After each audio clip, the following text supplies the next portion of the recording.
Good morning, O'Neill. I hope everyone's having an awesome day today. It is Wednesday, April 15th, and I can't believe it's snowing outside. Oh, I hate snow so much.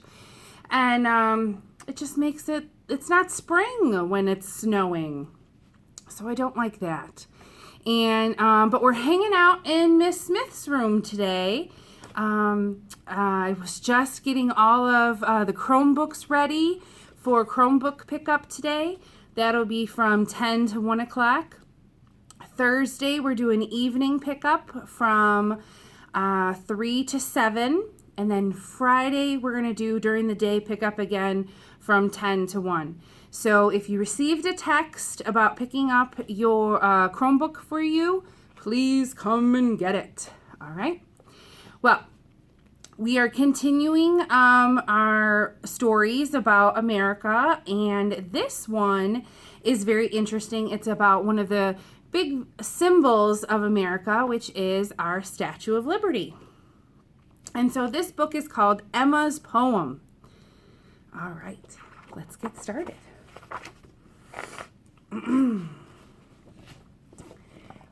When Emma was a little girl, she had plenty of everything. Plenty of dresses, plenty of good food, and plenty of love from her family.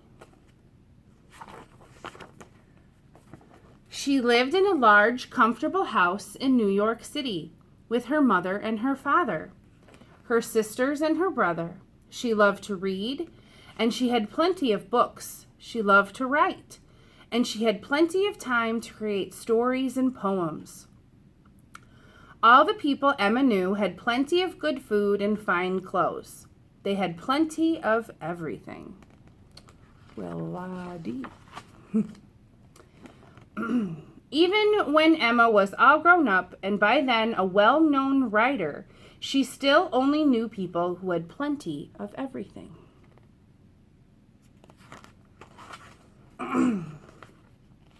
But one day, Emma visited Ward's Island in New York Harbor. There she met very poor immigrants who she had only heard about. They had traveled a long way across the ocean and boat.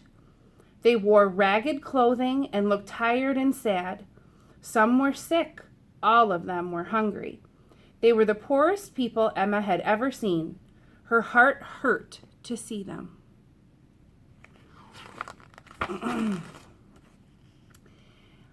They were Jews like Emma. Some were well educated like Emma, but they had been treated very badly in Eastern Europe. Their homes had been burned. Friends and relatives had been killed. They had made the long, hard journey to America, hoping for a better life. Emma felt she must help them.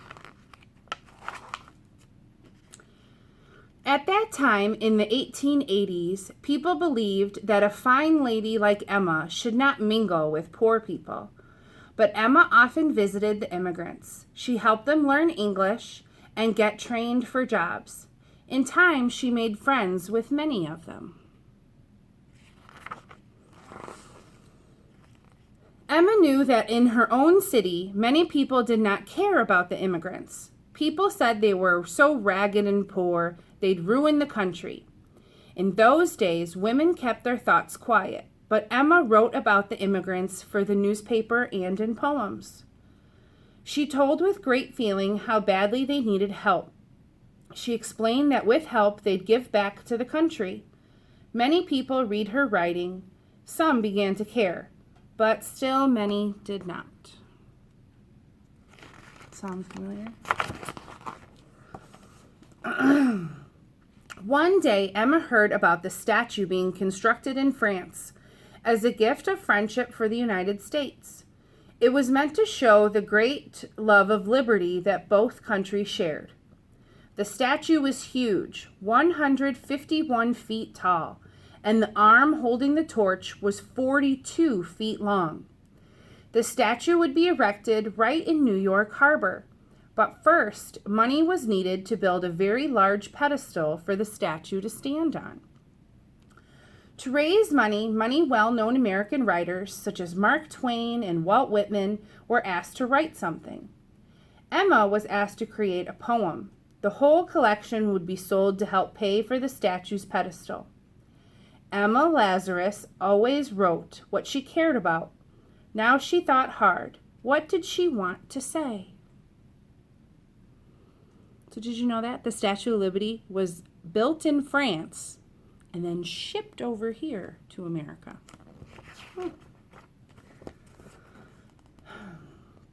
At that time, the Statue of Liberty had nothing to do with immigrants, but Emma knew that immigrants would see the huge woman when their boats arrived in New York Harbor. Wouldn't they wonder what she was there? What might they think? What might they hope? And what if the statue were a real live woman? What might she think when she saw immigrants arriving hungry and in rags? What might she feel? And Emma pondered what she would say to the statue, and if the statue could actually speak. Emma took up her pen and began to write.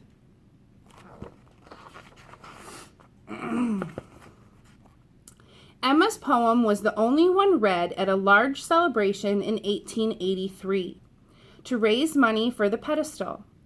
Those listening heard a powerful new voice speak up for the immigrants. In the last few lines of Emma's poem, they heard a huge statue send out a welcome to immigrants and boldly tell the world, "Give me your tired, give me your poor, your huddled masses, yearning to breathe free."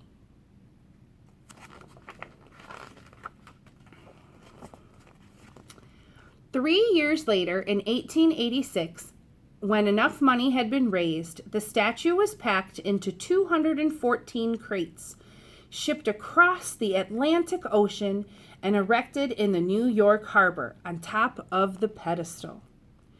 Although sadly Emma did not live to see the statue erected, she knew that her poem helped buy the pedestal for it. She also knew that her poem gave the huge woman a strong and caring voice.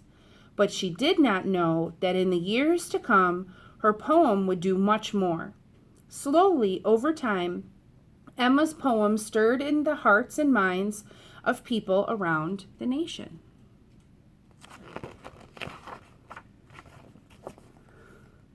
"20 years after Emma wrote it, a friend had a poem engraved on a plaque and placed it inside the entrance to the pedestal of the Statue of Liberty for all visitors to see. 30 years after that, Emma's poem was printed in school textbooks, and children around the country learned to recite it. Then, more than 60 years after Emma wrote her poem, the last 5 lines of it, the statue's bold words, were set to music by a famous songwriter, Irving Berlin, and sung on Broadway.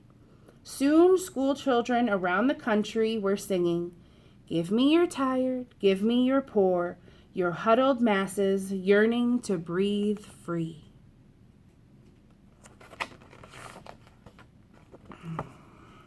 Now, the huge statue was much more than a gift of friendship from France to the United States. Because of Emma's poem, the Statue of Liberty had become a mother of immigrants, and her torch was a lamp held out to welcome them.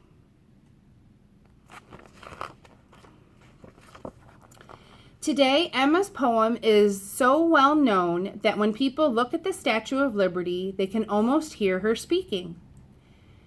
"Give me your tired, your poor, your huddled masses yearning to breathe free. The wretched refuge of your teeming shore, send these, the homeless, tempest-tossed to me. I lift my lamp beside the golden door."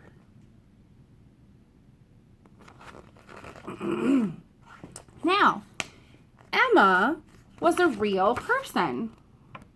There you go. She was a real writer. She was born in 1849 to a wealthy Jewish family in New York City.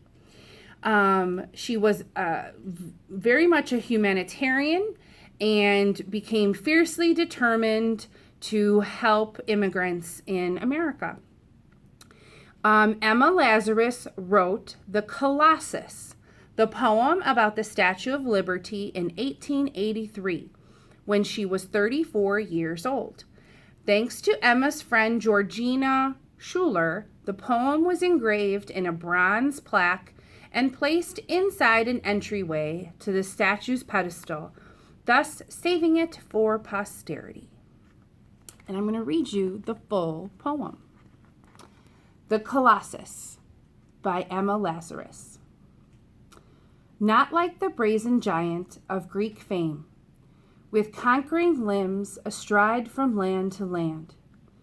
Here at our sea-washed sunset gates shall stand a mighty woman with a torch whose flame is imprisoned lightning, and her name, Mother of Exiles.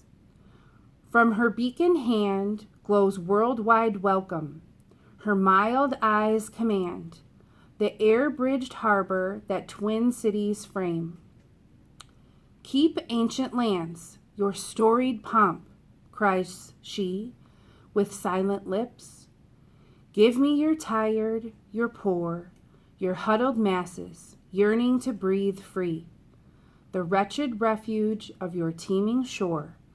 Send these, the homeless, tempest-tossed to me. I lift my lamp besides the golden door. And that is Emma's poem. Pretty interesting, huh? Well, I hope it clears up today and you're able to go outside a little bit, maybe even throw a snowball or two. I don't know if it'll melt quite yet, but I hope you have a great day and pick up your Chromebooks, log in and learn, check in with your teachers, and I hope you have a wonderful Wednesday.